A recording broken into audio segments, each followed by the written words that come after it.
नीतीश कुमार जी की हरकतों से पूरा बिहार शर्मसार हो रहा है। जिस प्रकार की वो घटनाओं को अंजाम दे रहे हैं, सीधे मंच पे जहाँ पे देश के गृह मंत्री, जो सहकारिता मंत्री भी हैं, अमित शाह वहाँ मौजूद हैं और उनके उपस्थिति में एक महिला को पकड़ करके अपनी तरफ खींचते हैं और वहाँ उनके बगल में खड़े उनके डिप्टी सम्राट चौधरी उनका हाथ पकड़ने का प्रयास भी करते हैं, लेकिन फिर भी नीतीश कुमार जी जो हरकत करना था वो कर देते हैं। उनके ही गठबंधन के नेताओं ने पूर्व में जिस प्रकार से बयान दिया, नीतीश बाबू क्या हो गया है, मानसिक संतुलन वो खो बैठे हैं। हम अपने प्रदेश को एक ऐसे व्यक्ति के हाथ में नहीं छोड़ सकते हैं जिनका मानसिक स्वास्थ्य ठीक नहीं है। नीतीश कुमार जी जब खुले मंचों पे, सभागार में, हजारों की भीड़ में इस तरह की हरकतों को अंजाम दे रहे हैं, तो जब वो अकेले होते होंगे, अपने आवास में होते होंगे, तो वहाँ पे क्या करते होंगे।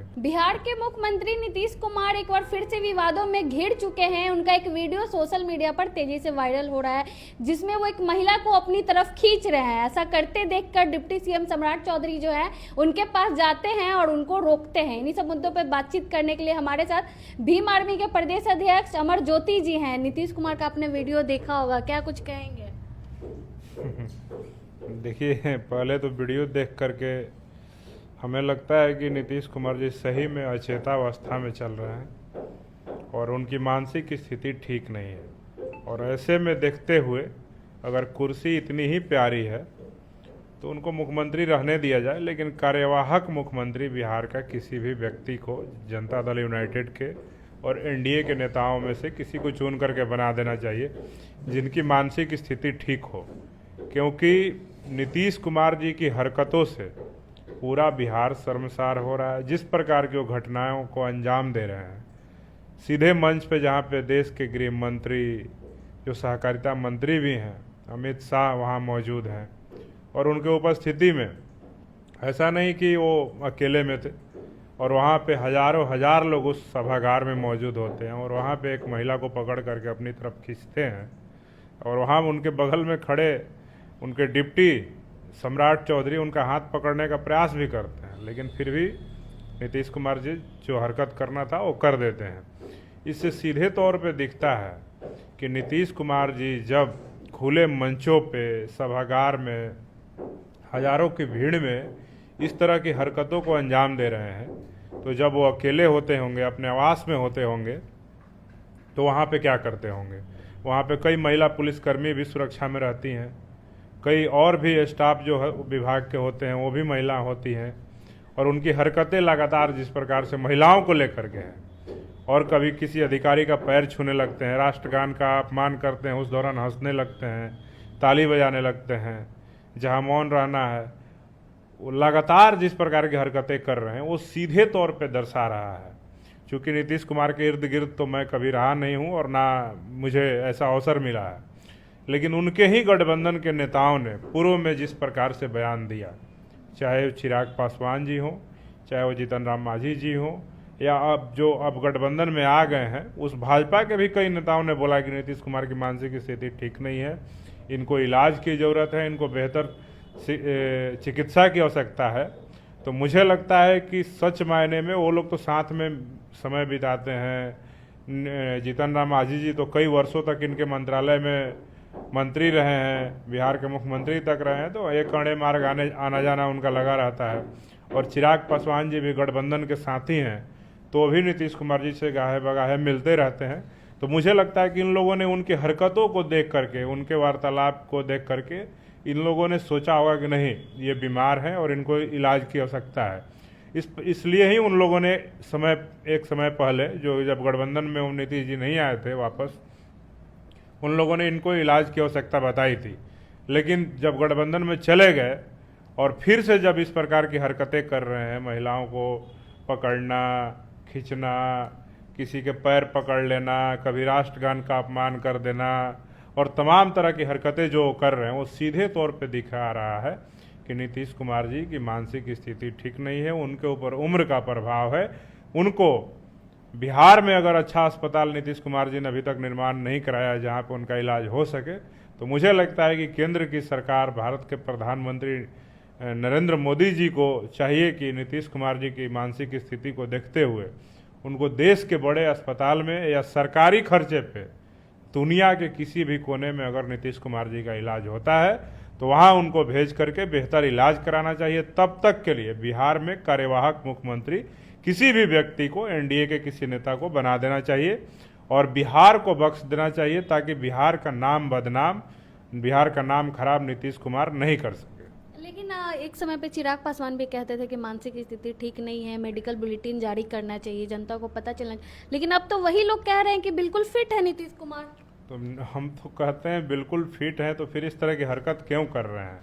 जिस प्रकार की हरकत को कल उन्होंने अंजाम दिया है गृह मंत्री के सामने, वो बताइए क्या वो स्थिति ठीक है? हम तो पूछेंगे चिराग पासवान जी, आप बताएं कि आपके प्रदेश का मुख्यमंत्री जो बिहार का गृह मंत्री भी है आपके शब्दों में, और जीतन राम मांझी जी जो हमेशा कहते हैं कि नीतीश कुमार बहुत बड़े नेता हैं, सर्वोपरि हैं, एनडीए के सर्वमान्य नेता हैं, जब आप लोग एक समय में इनकी मानसिक स्थिति खराब बता रहे थे, जब आप लोग गठबंधन में, आपके गठबंधन में नीतीश कुमार नहीं थे, तो आज बताइए कि जब ये लगातार इस तरह की हरकतें कर रहे हैं तो फिर ये फिट कैसे हैं?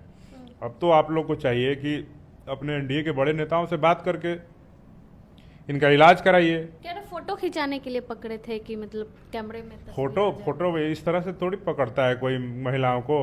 तस्वीर खिंचाना है तो पूरा कैमरा, जब मुख्यमंत्री जी निकलते हैं एक अन्य मार्ग से तो इनके इर्द गिर्द पूरा कैमरा ही रहता है, पूरा मीडिया रहता है। जिस कार्यक्रम में जाते हैं तो फोटो खिंचाने के लिए स्पेशल ऐसा थोड़ी है कि नीतीश कुमार जी के फ़ोन से फ़ोटो लिया जा रहा था। वो फोटो जो है सार्वजनिक, वहाँ पे पत्रकारों की उपस्थिति में जो सरकारी कार्यक्रम था वो वहाँ पे पूरा वो सेटअप रहता है, वो वहाँ पे लिया जा रहा था। और इस तरह का घटना को अंजाम नीतीश कुमार ने दिया है तो ये शर्मसार करने वाली घटना है। और मुझे लगता है कि एक बार ये घटना होती तो मान लेते कि फ़ोटो खिंचाने के लिए हो सकता है, गलती से हो सकता है, लेकिन ये बार बार घटना दोहराया जा रहा है। कई मंचों पे आप देखिए, एक वीडियो नहीं, हमको लगता है अब तक 1 दर्जन वीडियो आ गया है जब वो महिलाओं को पकड़ रहे हैं, कुछ अपमानजनक शब्द उनको कह रहे हैं जिससे वो लज्जित हो जाती हैं। तो इससे सीधे प्रतीत होता है कि नीतीश कुमार जी की मानसिक स्थिति ठीक नहीं है। और जो उनके आवास में रहने वाले अधिकारी, पदाधिकारी और उनके जो कर्मचारी हैं, वो लोग या तो उनको कुछ उल्टा सीधा खिला पिला रहे हैं या वो सच में बीमार हैं, इसलिए ही ये हरकत कर रहे हैं। अगर उल्टा सीधा खिला पिला रहे हैं तो हम तो मांग करेंगे कि देश के प्रधानमंत्री से कि नीतीश कुमार जी के आवास में रहने वाले कर्मचारी, पदाधिकारियों का भी जांच कराया जाए। जीतन राम मांझी भी ये बात बोल चुके हैं कि अगल बगल वाले लोग कुछ खिला, अगल बगल वाले लोगों का जांच कराया जाए कि नीतीश कुमार को खाने में, नाश्ते में, चाय में क्या क्या दिया जा रहा है। अगर उसमें कहीं कोई मिलावट हो रही है, कोई लापरवाही बरत रहा है, कोई इनको जानबूझ के पागल करना चाह रहा है या मारना चाह रहा है या कोई धीमा जहर देना चाह रहा है, तो इसकी जांच होनी चाहिए। और नीतीश कुमार जी ने बिहार में बहुत सारा काम किया है, तो मैं नहीं चाहता हूं कि हमारे बिहार के जो मुख्यमंत्री हैं, जो इतने वर्षों तक बिहार का सेवा करने का जिनको अवसर मिला, उनका इस तरह से रहस्यमयी तरीके से मौत हो जाए और या किसी तरह की किसी अनहोनी घटना को अंजाम दे दें। और मुझे तो कहीं कहीं लगता है कि भाजपा ही जब अपने स्वर्ण नेताओं के द्वारा गठबंधन में नीतीश कुमार को जब कमज़ोर करने में नाकाम हो गई, तो मुझे लगता है कि भाजपा अब नया पैंतरा आजमा रही है। अब सारे पिछड़े, अति पिछड़े को, नेताओं को लगा करके नीतीश कुमार के इर्द गिर्द नीतीश कुमार का राजनीतिक वध करना चाहती है। इसलिए भाजपा ही नीतीश कुमार के साथ इस तरह का घटना को अंजाम दिलवाने में जिम्मेदार है और वो लोग ही कर रहे हैं। लेकिन मेरा मांग है निष्पक्ष तरीके से नीतीश कुमार जी क्या खाते हैं, क्या पीते हैं, क्या नाश्ता है, क्या चाय है, क्या खाना है, इसका जांच होना चाहिए। उनके डॉक्टर्स कौन हैं, उनके अगल बगल रहने वाले कौन हैं, ये किस प्रकार की हरकत हो रही है, ये बर्दाश्त नहीं किया जाएगा। और ये अगर नीतीश कुमार की स्थिति ठीक नहीं है तो इनको बेहतर इलाज जहां हो सके पूरी दुनिया में किसी अस्पताल में, तो सरकारी खर्चे पे जो जनता का टैक्स का पैसा है उससे नीतीश कुमार जी का इलाज कराया जाए और बिहार को शर्मसार होने से बचाया जाए। बहुत बहुत धन्यवाद। हमारे साथ भीम आर्मी के प्रदेश अध्यक्ष अमर ज्योति जी थे। नीतीश कुमार की स्थिति को लेकर हमने इनसे बातचीत की, आपने सुना इन्होंने क्या कुछ कहा। बाकी आप अपनी राय कमेंट बॉक्स में जरूर दें। धन्यवाद।